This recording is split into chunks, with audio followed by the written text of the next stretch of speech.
nos ajude. Amém?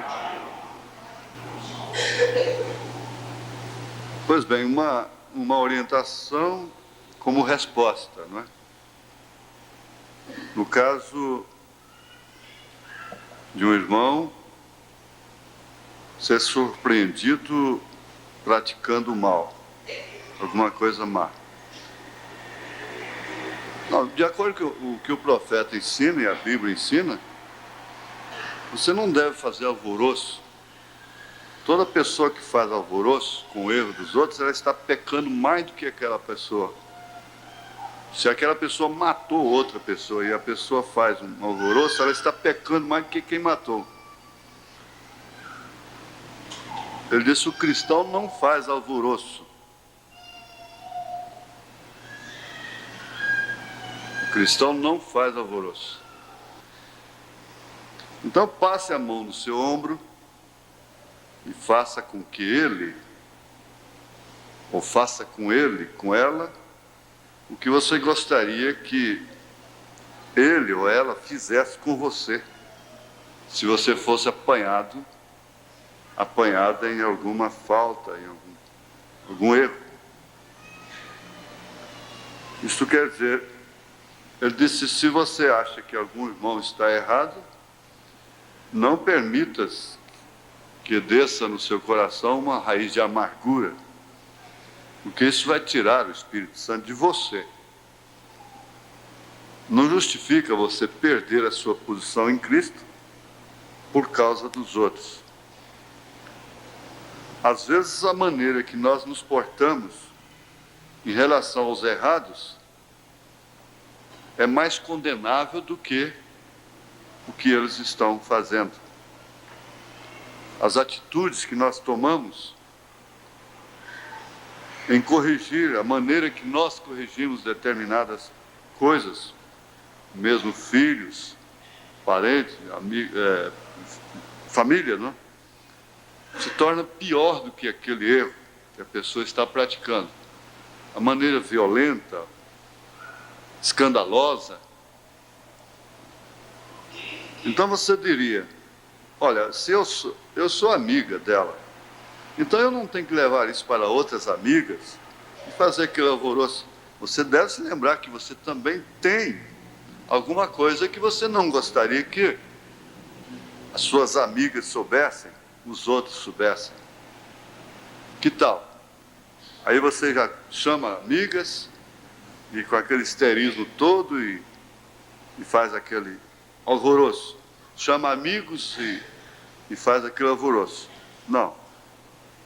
Você deve agir com ele ou com ela conforme você gostaria que ele ou ela agisse com você.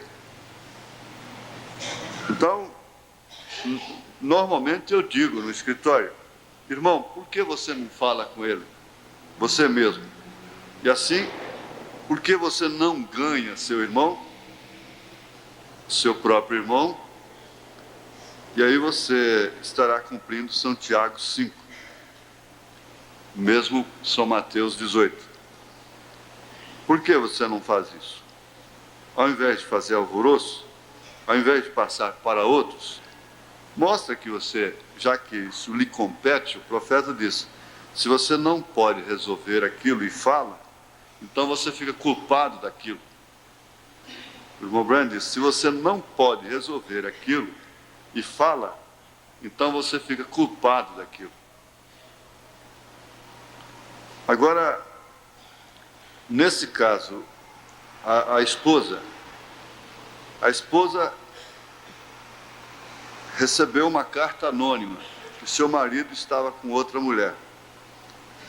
Ela então vai e constata que é verdade. Agora, uma vez constatando que é verdade, ela soluciona o problema? Não. De fato, nem todas as cartas anônimas são falsas. Elas estão denunciando, um telefonema denuncia uma bomba no aeroporto, no avião, e vai ver e encontra uma bomba mesmo no edifício. As pessoas não querem se identificar apenas. E há casos que as pessoas não querem se identificar. Eu estou respondendo um caso recente aqui. Então, irmã, o que você ganhou com isso? Você solucionou o problema? Não. É que seu marido abandonou a casa, deixou apenas um bilhete e sumiu. Sabe por quê? Porque a carta foi providenciada justamente pela outra mulher. O que ela queria era exatamente isso. É que você fizesse isso, e ela conhecendo o seu temperamento, o temperamento daquele homem, porque não é todo homem que faz isso, que quer dizer que ele é sem vergonha, que ele não tem brio, não é? Mesmo nem todas as mulheres. Então ela cumpriu exatamente o propósito que ela queria. Ela conseguiu, através de você mesmo. Quer dizer, a irmã está transmitindo uma experiência para a igreja, para as esposas. A própria amante providenciou uma carta anônima, sabendo qual seria a reação da esposa legítima, caso aquilo fosse constatado. A esposa deveria ter chamado o marido, entregado a carta para ele, e diz: olha, isso é contigo. O que ela deveria fazer é isso. Eu não tomo conhecimento. Está aqui, é sua. O máximo que ela poderia fazer, ou então queimá-la calada e orar por ele secretamente. Nunca vi uma esposa salvar o casamento cogitando e procurando descobrir se é verdade ou não. Até hoje ainda não vi. Ela só faz empurrar o marido. Mais nada. Então foi o que eu disse para ela: irmã, enquanto você não faz isto, o seu lar não caiu. O seu casamento não foi desfeito. O casamento só é desfeito depois que a mulher se debanda com ele. Isso é uma constituição bíblica, divina, é um mistério que ninguém pode explicar. Salomão disse, a Bíblia disse, mas não explicou, apenas diz, não explica. E Deus não está aqui para explicar. E na maioria dos casos, nós queremos entender explicações. Não resolve. Então, o que eu disse para ela, na experiência de 30 anos mexendo com isto, com esses problemas desde Brasília, ainda não vi um caso, particularmente, de uma mulher que salvasse o seu lar, o seu casamento, porque botou detetive particular, porque foi atrás, porque fez isso, porque fragou, fragou, ela é da mensagem. Ela conhece casamento e divórcio, ela não tem direito de repudiá-lo. E aí? Para quê? Só para empurrá-lo mais. Resultado, a própria amante, a própria outra, provoca aquilo sem que ele saiba, para que ele saia de lá mesmo. Lá ele encontra provisoriamente uma atmosfera muito melhor do que a de casa, provisoriamente, bem, por um pouco de tempo, uma provisória atmosfera, né?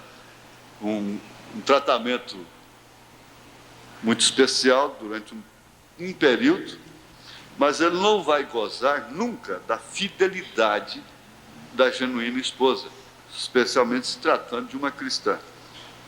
Nunca. Ele nunca vai gozar daquela fidelidade.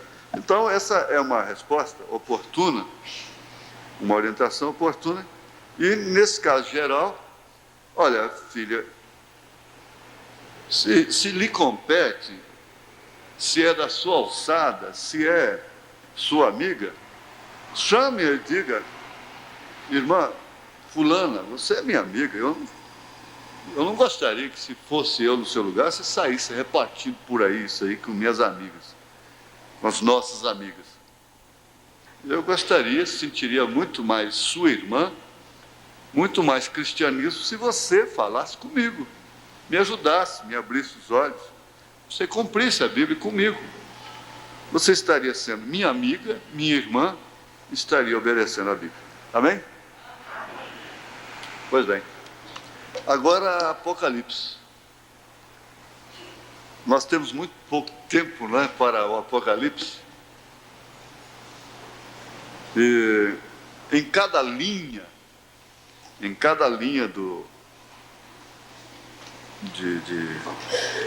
cada culto, em cada linha de cada culto, né? Que o Espírito Santo tem uma linha para cada culto. Ele pode ter uma linha de cura divina, uma linha de louvor, sendo que a prioridade é sempre a palavra.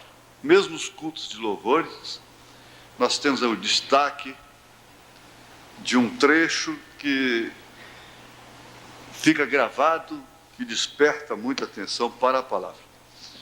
Apenas o verso 7, verso 8. Versos 7 e 8, de Apocalipse 6. E havendo aberto o quarto selo, porque nós vamos nos basear no quarto selo. E havendo aberto o quarto selo, ouvi a voz do quarto animal que dizia: vem e vê. E olhei, e eis um cavalo amarelo, e o que estava sentado sobre ele tinha por nome Morte. E o inferno o seguia. E foi-lhes dado poder para matar a quarta parte da terra, com espada, e com fome, e com peste, e com as feras da terra. Com as feras da terra. Deus, nós nos pomos aqui mais uma vez com essa velha Bíblia aberta. Ela sempre é digna de estar aqui. Nós nunca fomos, como homens, como pessoas, como carne, como sangue. Nós estamos sempre aqui pela graça, pela misericórdia, pela compaixão. E nós queremos bombardear essa condição que nos segura dentro de uma gaiola, às vezes, dentro do egoísmo, dentro dos afetos, dos sentimentos, dentro da razão. Nós queremos sufocar isto, passando por cima de tudo que nós somos, da nossa dignidade, e bombardearmos isso, até criarmos uma tempestade maior do que essa tempestade infernal.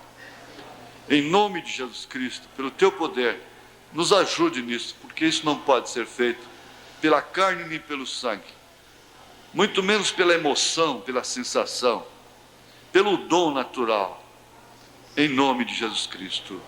Amém, Senhor. Amém. Assentar-vos. Nós poderíamos encabeçar o estudo dizendo: o falso vem primeiro. Sempre o falso vem primeiro. E isso serve sem dúvida de um alerta, de um sinal. Gamaliel deixou bem claro naquele conselho que haviam aparecido outros em seu próprio tempo. Ele tinha história, e a sua história contemporânea, a história da sua época. Inclusive ele citou um caso lá de 400 que por fim se debandaram.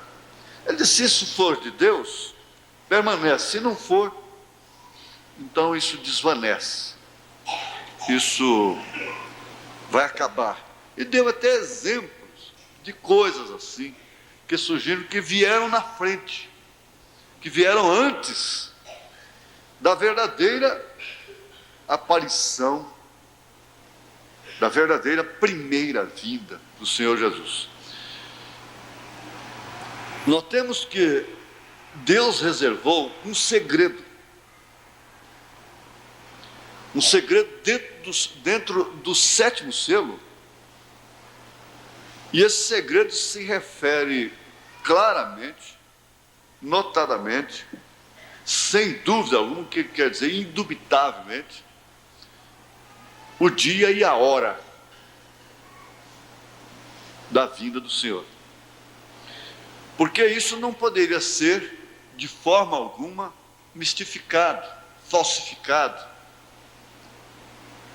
Não pode haver. Por isso, irmãos, todos esses mistérios que surgem por aí, em grupos da mensagem, formando mistérios sobre a terceira puxada, os 7 trovões, implica tudo nisto. Implica tudo simplesmente nisso. O dia e a hora da vinda do Senhor. Nós temos estudado isso. E o profeta chega a perguntar: vocês se recordarão quando Satanás vier entre vós, injetar aquele veneno secretamente entre vocês, alguém que ele usará para injetar um veneno? Será que vocês recordarão disto?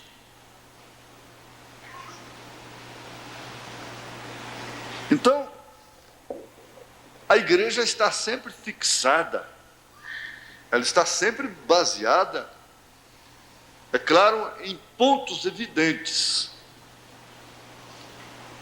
Nós temos um ponto evidente nas Escrituras, que logicamente Jesus não viria a segunda vez sem que viesse a primeira, é claro, é lógico. O que não aconteceu ainda na mente dos judeus, dos israelitas, o Messias ainda não veio. Eles aguardam o Messias. Eles não creem em 3 pessoas. Os judeus têm a fé correta. Eles chamam de paganismo e é certo. A doutrina das 3 pessoas surgiu 325 anos depois de Cristo. Das 3 pessoas distintas.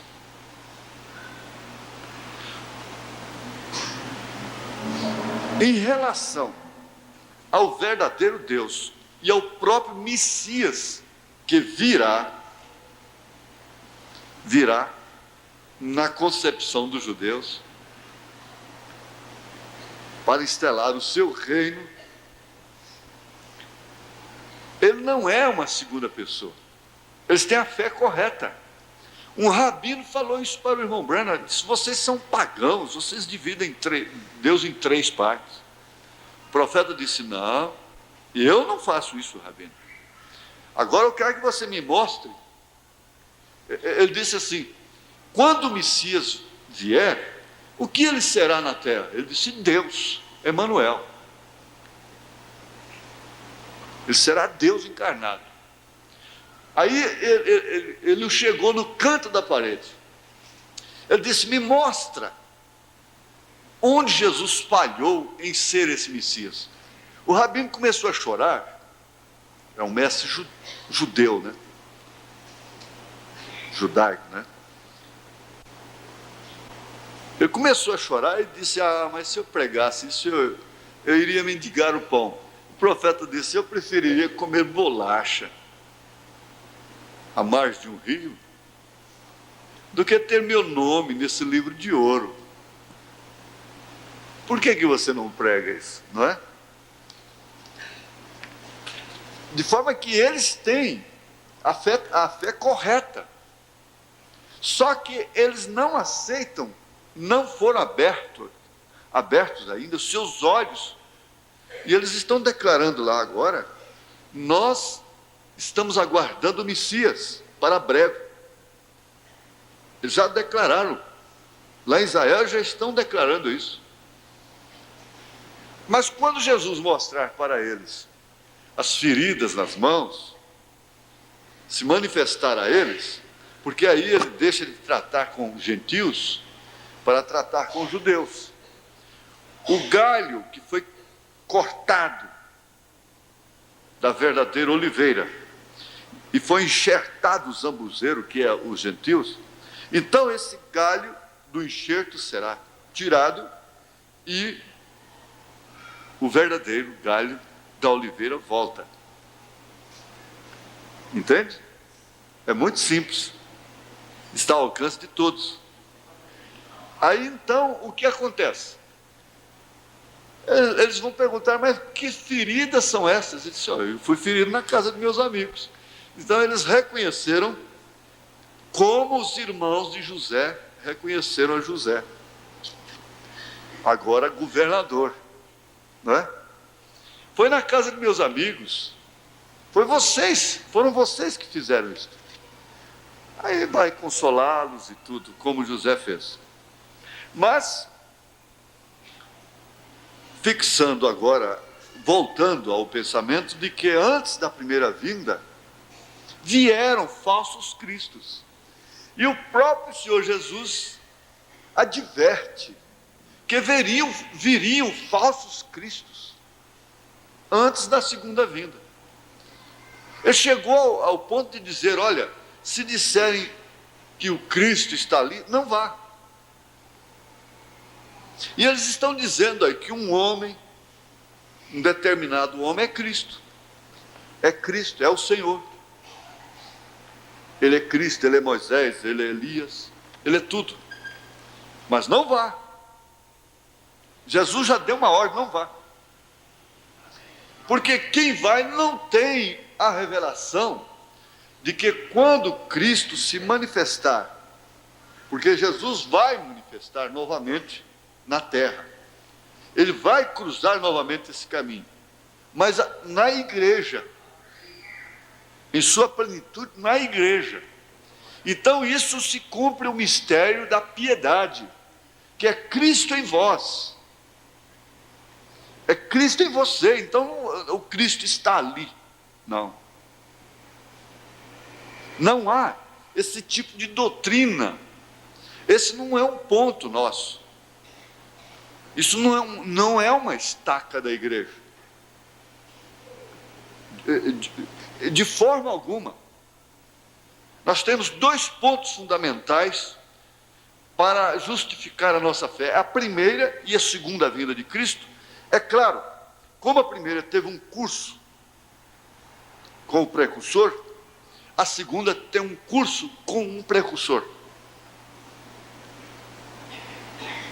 E o que justifica a nossa fé, formando o terceiro ponto, é a ressurreição de Jesus Cristo. Nós temos uma justificação da nossa fé. Não é bem uma justificativa, é uma justificação. O que quer dizer? Ele justifica a nossa fé. Porque Paulo não usou que a ressurreição é a justificativa da nossa fé. Paulo usou que a ressurreição de Cristo é a justificação da nossa fé. Amém? Pois bem, então nós vamos começar aqui no quarto selo, vocês que gostam de anotar, parágrafo 78. É muito bom isso. Eu ponho esse termo grifado com azul, esse assunto grifado com azul. Então, a hora que eu encontro um grifo em azul aqui, está relacionado com isso. 78, quarto selo, 78. Vamos ver o 78.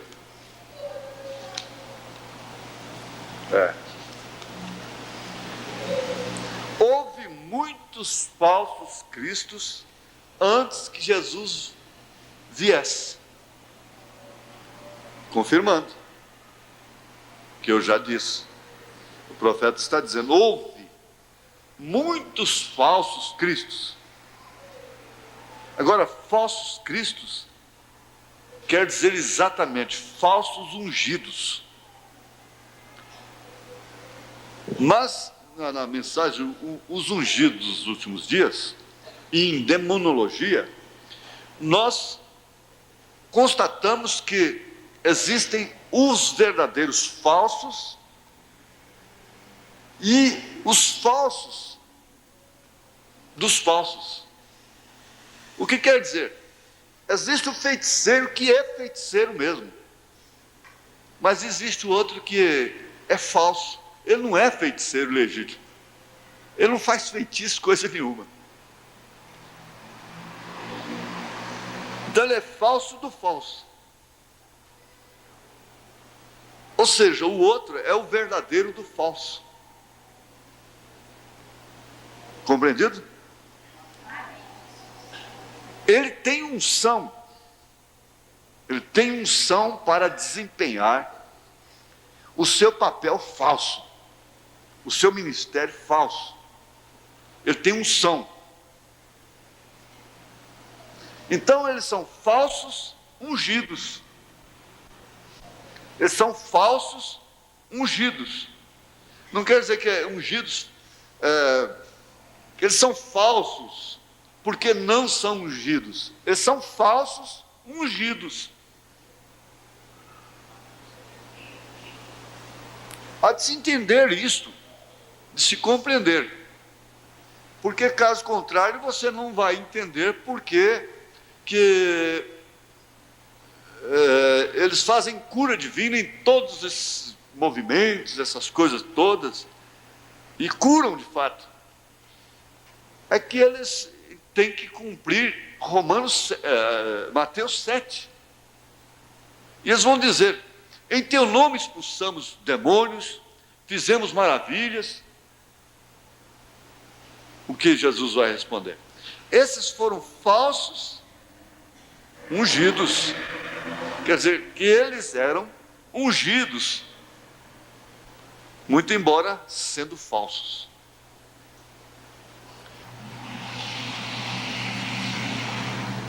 O falso vem primeiro. Houve muitos falsos cristos antes que Jesus viesse. Sempre tem sido assim. Sempre tem sido assim. Eu gosto de fixar as coisas, grifar, porque você vai notar que quase toda frase do irmão Branham dá uma mensagem, como a Bíblia. Você fixa nisso. Vocês são evangelistas? Houve muitos falsos antes de que Jesus viesse. Aí você então apanha São Mateus 24 e tem um argumento para mostrar isso incontestável. Depois você diz: sempre tem sido assim. Então, chegou para nós também. É Satanás produzindo seus impostores para transtornar a mente e a fé das pessoas antes que o verdadeiro suceda.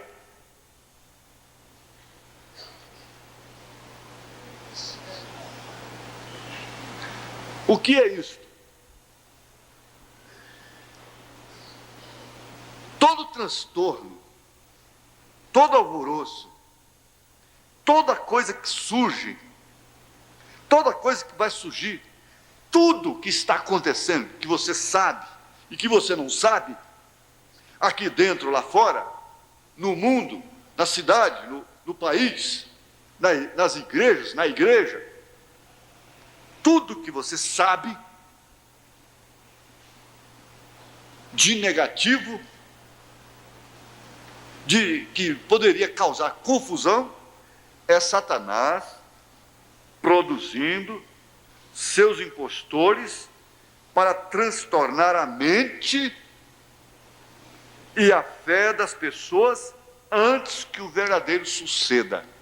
Olha, eu quero fazer menção, Deus sabe disso, por quê?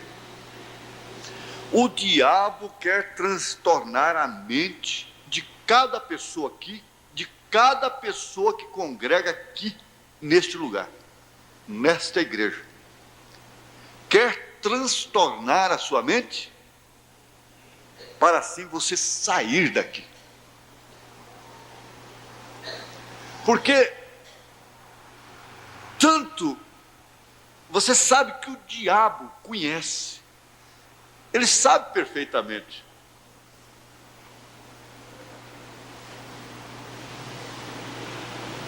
Onde Deus está, o que Deus fará com aquela pessoa, o que Deus vai fazer naquele lugar. Ele conhece essa igreja, ele já falou para mim, cara a cara, voz ativa, que não gosta de mim, que me odeia, e eu disse: muito obrigado por você me odiar, eu fico feliz com isso. O pior seria se você me amasse. Quantos homens seriam tão felizes se determinadas mulheres nunca os amassem?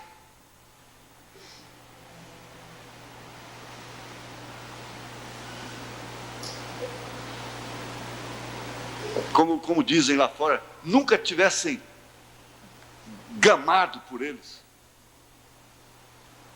Oxalá que muitos homens não tivessem amado determinadas mulheres, ou muitas delas.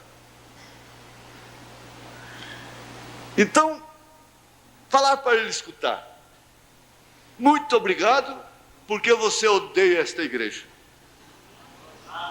Muito obrigado, porque você odeia esse ministério. E que você fareja passo a passo. E o acusa 24 horas por dia. É um sinal que ele não é seu. É um sinal que ele não é seu. Aleluia. Agora o irmão Branham adverte, diz: vocês são um grupo amoroso. Mas ele disse assim: Satanás não vos deixará. Olha, ele quer tudo que você ouvir, ver, sentir, etc, etc. Você vai se lembrar do parágrafo 78 do quarto selo. De que forma que Jesus venceu a Satanás? Ora, Satanás queria vencer a Jesus com o que estava escrito. Então foi uma tempestade maior para vencer uma tempestade menor. Mas que tempestade menor? Por que a tempestade de Satanás era menor? Porque ele estava citando a mesma Bíblia, mas era o diabo que estava falando. Era Satanás que estava falando.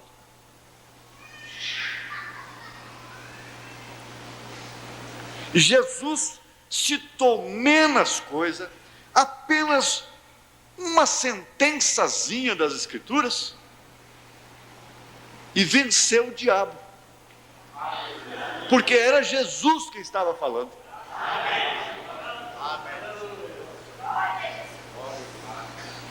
Você entendeu? É Bíblia? É. É Escritura? O Salmo 91 é Escritura? É. Mas quem que estava citando? Era o diabo. É Satanás produzindo seus impostores para transtornar a mente. Às vezes eu fico pensando, será que eu não estou doido? Não. Tem hora que eu penso, será que eu não estou doido? Escuta, será que eu não morri? Gente, vocês estão me ouvindo? Sou eu mesmo que estou aqui? Vocês não me sepultaram esse tempo atrás, não? Não. Mas você pensando bem, tem hora que você pensa a mesma coisa. Será que eu não estou doida? Será que eu estou no raciocínio certo? O que é que está acontecendo? E você conhece apenas uma linha que faz contato. Uma linha que faz contato. Que não te deixa perder esse contato. O irmão Branham fala de um menino que estava ali assim com um carretelzinho na mão, a latinha de linha na mão, e todo mundo olhava para lá, ninguém via nada. Mas o que esse menino está fazendo aí? O que está fazendo? Eu tenho uma pipa, tenho um papagaio, né? A gente fala aqui papagaio, uma raia, na ponta dessa linha. Mas como você sabe? Sumiu de vista. O vento levou e ele deu linha demais. Vento muito forte lá no deserto. Eu disse, mas como você sabe? Ele disse, pega aqui. Aí pegou na linha, sentiu o contato. É verdade. Aí passa telegrama. Sabe como é que é, né? Corta uma argolinha de papel, põe assim, manda telegrama, ela vai até lá no cabresto da raia. Telegrama, oração, lá até lá. Aleluia!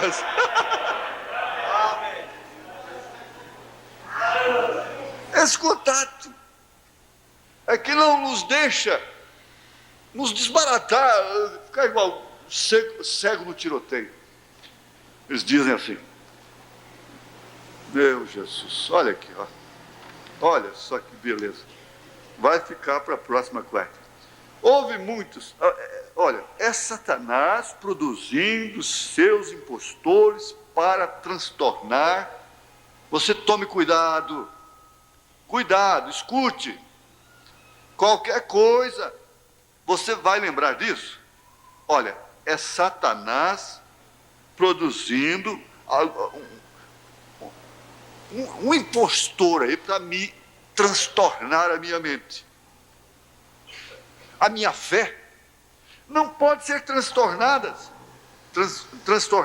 porque eu sei, nós sabemos com certeza absoluta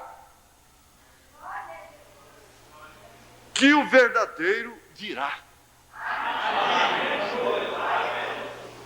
Aqui, ó, eu não tinha lido.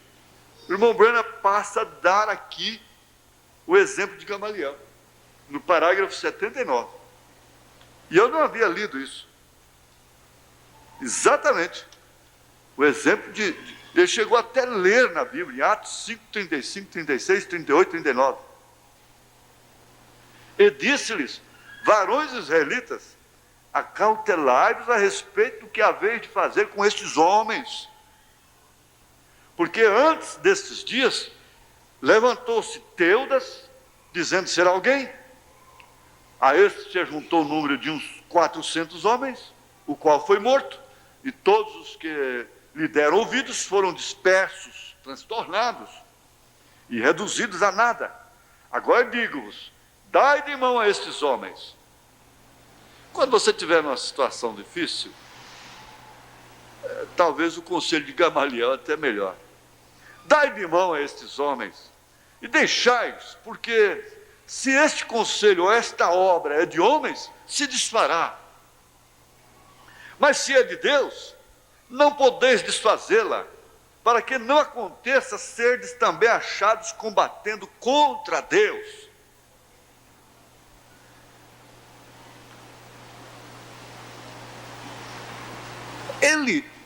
O próprio inimigo tem reconhecido isso. Fala, não, tem uma coisa. Acontece tanta coisa, passa tempo, e ele está lá. Acontece tudo que acontece, mas ele está lá e aquele povo está lá. Quer dizer, aquele Raimundo Caetano está lá. Aquele Chico está lá. Aquele Rubens está lá. Aquele Valdir está lá. Aquela Nadir está lá. Quantos anos gritando, glória a Deus. Aquela Anitta entra lá.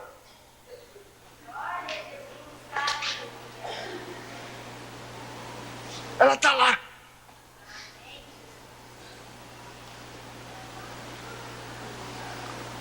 E aí você vai dizendo também, e eu também estou lá. Glória a Deus. Vamos pegar pelo menos o 91. Deus sempre obra com um indivíduo. Dois homens têm duas ideias. E nunca tem havido dois profetas maiores sobre a terra profetizando ao mesmo tempo.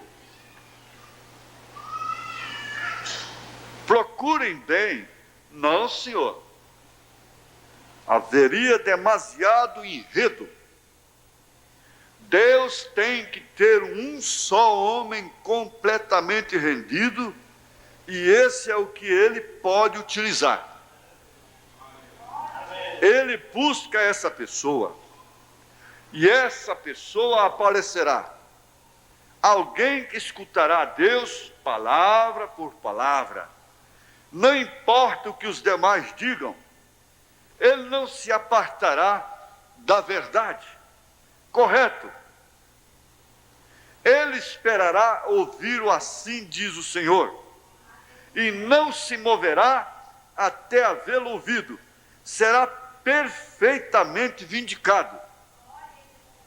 E este homem não permitirá, através de seu ministério, que as mentes dos eleitos sejam transtornadas pelos impostores.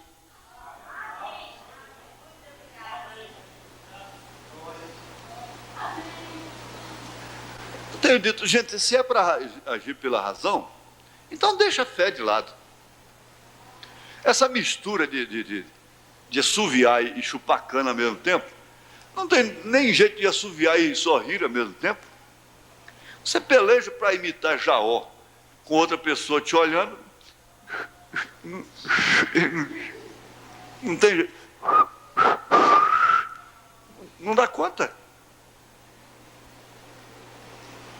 Agora, chupar cana e assoviar ao mesmo tempo é querer agir pela fé e pela razão. Uma das duas você vai ter que escolher.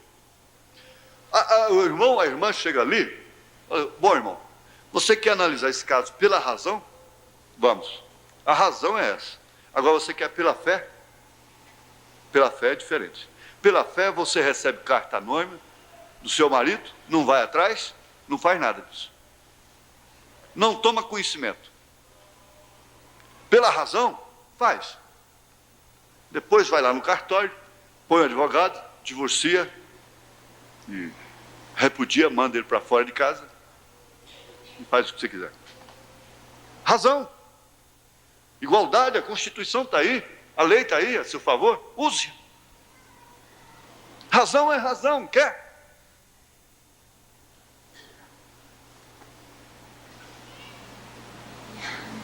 Nunca, nunca, absolutamente nunca. Esse é o tempo da plenitude da razão. Porque teria que ser o tempo da plenitude da fé. Esse é o tempo da plenitude das trevas. Porque teria que ser o tempo da plenitude da luz.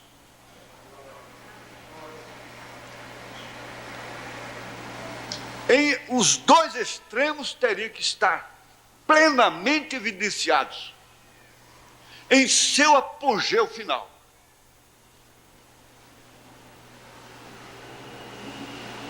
Agora, uma coisa está certa, você não está satisfeito com sua vida natural. Ninguém aqui está. É claro, nós temos muito do que nos envergonhar, começando por mim. Mas tem uma coisa, cada dia que passa essa igreja está sendo mais edificada na verdade. Cada dia que passa.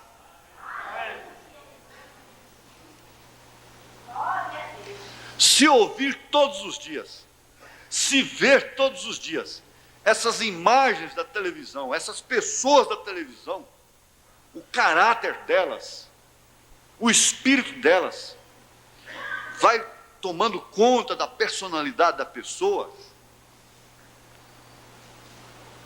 Ora, mas também ouvir verdades escriturísticas fundamentais que abalam todo o sistema do inferno. Ouvir, cantar esse Jesus Cristo, cantar a Ele, louvá-lo, no espírito que vocês louvam, ouvir o que vocês ouvem, e no espírito que vocês ouvem, isso vai implantando uma coisa, dando uma formação muito especial, muito característica para a alma, para o espírito. É isso que tem acontecido.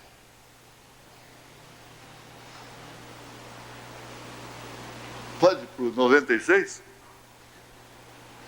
Porém agora, 96. Porém agora se apresenta a era da águia. E Deus sempre compara seus profetas com a águia. Deus chama a si mesmo uma águia. A águia sobe a tal altura onde nenhum outro animal lhe pode tocar. Não somente pode chegar a essa altura, mas é feita para essa posição. Quando chega, pode ver onde está. Ela pode ver onde está. Isso aí vocês grifem. Pregadores, não é?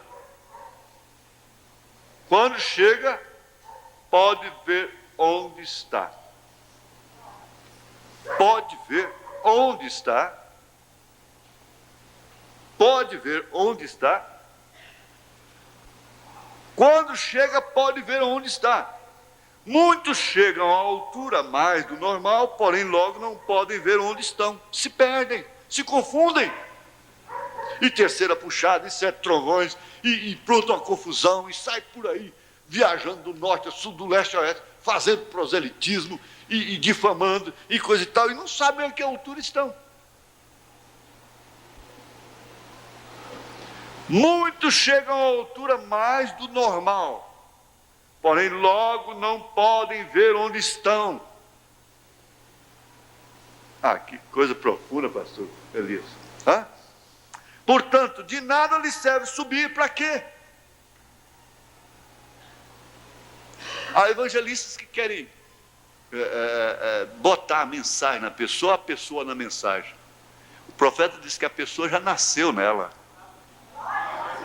Você vê essas pessoas muito complicadas, estuda de lá e pergunta de cá, e curiosidade de cá, e de lá e de cá, e dificuldade com o retrato do irmão Branham, dificuldade com o retrato de Jesus, dificuldade com a cruz, dificuldade com isso, dificuldade com aquilo e tal. Gente, eu disse para um rapaz, um evangelista essa semana, dá de volta a palavra original para essa pessoa, você está livre do sangue dela.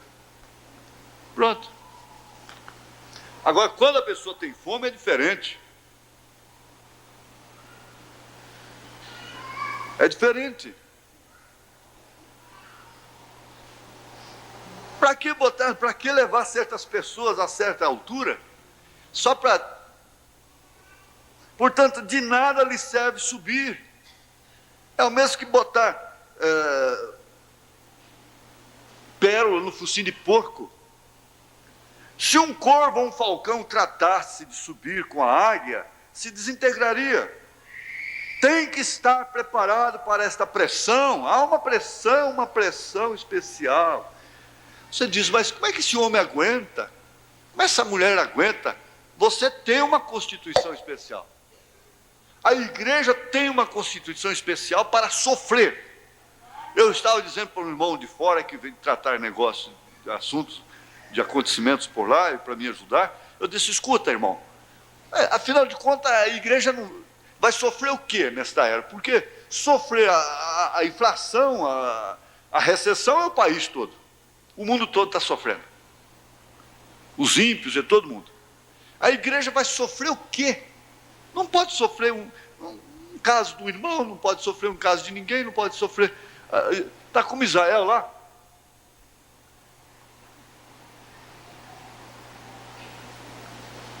E as arenas, e o fogo... O que seria a arena desta era?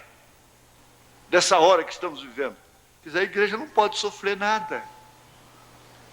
Mas você tem uma estrutura. Você nota. Eu estava falando no rádio, até anotei. Eu estava falando no rádio, parece que anteontem. Se você visse, passasse um filme para você, das dificuldades, os problemas que você ia ter no futuro, você se desesperaria, ficaria louco. Mas eu vou ter que passar por tudo isso. No entanto, você já passou e está aí dando glória a Deus.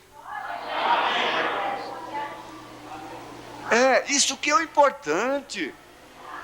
Você pensa, mas eu vou ter que submeter essa cirurgia e aquele peso antes, quem vai operar dá aquele peso, de repente, vou operar, pronto. Se não acordar, não acordou, se acordar, acordou. É igual o outro, se comer, morre, se não comer, morre, então vamos comer.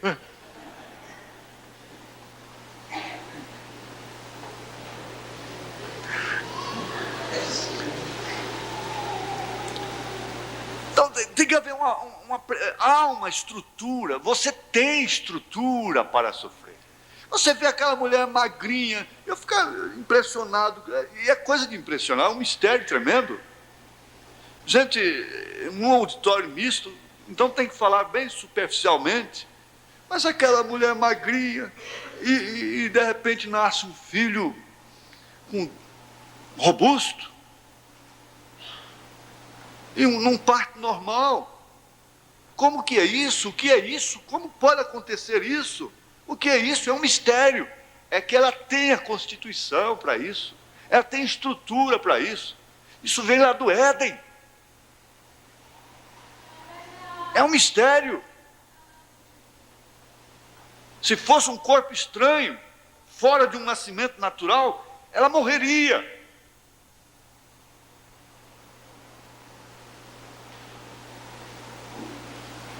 Você tem estrutura para enfrentar. Vamos embora. Vamos, não tem nada que parar, não. Vamos embora, rapaz. Vamos embora, mocinha. Vamos embora. Tem que estar preparado para essa pressão. Esse é o problema hoje. Muitos não estão preparados para tal pressão. Tem uma pressão. E se arrebentam quando se põem a assaltar. Se arrebentam e criam logo doutrinas e coisas. Porém, necessitamos dessa preparação. Quando chegamos a essa altura, temos a vista da águia. Então se pode ver o que vem. Sabe o que se tem que fazer. Sabe-se o que se tem que fazer. Agora a era da águia o revelou. Revelou os falsos cristos. Essa era da águia foi prometida em Apocalipse 10, 7, Malaquias 4, que estaria nos últimos dias. Isso é correto. Enquanto você é uma águia pequena, ele disse, aquela águia mãe tirou aqueles filhotes do seu ninho e os levou ali para aquela grama lá embaixo, e ela se assentou ali numa pedra alta e ficou olhando para lá e para cá, olhando, enquanto seus filhotes faziam ali um avivamento pentecostal, e pulavam para lá, e pulavam para cá, e brincavam, e gritavam, e falavam língua estranha, e cantavam, e rejubilavam. Está tudo bem, mas ela estava ali, e de repente ela cheirou o ar. Você tem que descansar nisso. Ela cheirou o ar, e olhou para a banda no norte. Ela percebeu que havia lá uma tempestade. Então ela tirou um grito, abriu as asas. Nesse ínterim, antes disso ele disse, eles estavam ali brincando, onde tem coiotes, mas ela estava com a sua agucidade olhando aquilo. Ele disse, se um coiote viesse ali, era num segundo, ela estraçalharia. Ele disse, deixa o diabo pegar um crente, ele vai ter com Jesus. Simplesmente louve-o, adore-o, creia nele. Aí então, o que vem acontecer? Ela cheirou o ar e percebeu que vinha uma tempestade, e ela confiava na sua estrutura. Ela abriu aquelas asas e passou ali por cima daqueles filhotes, e o profeta disse, eu tive que chorar. E ele olhando com seus binóculos, quando ela levantou com aquele monte de águias agarradas em suas asas, aqueles filhotes, e ela se foi até ficar pequenininha, e se abrigou numa rocha bem segura. É isto que Jesus fará. Não tem que fazer alvoroço. Quando chega, pode ver onde está. Nós podemos ver onde estamos. Nós vamos parar aqui. Vamos ficar de pé.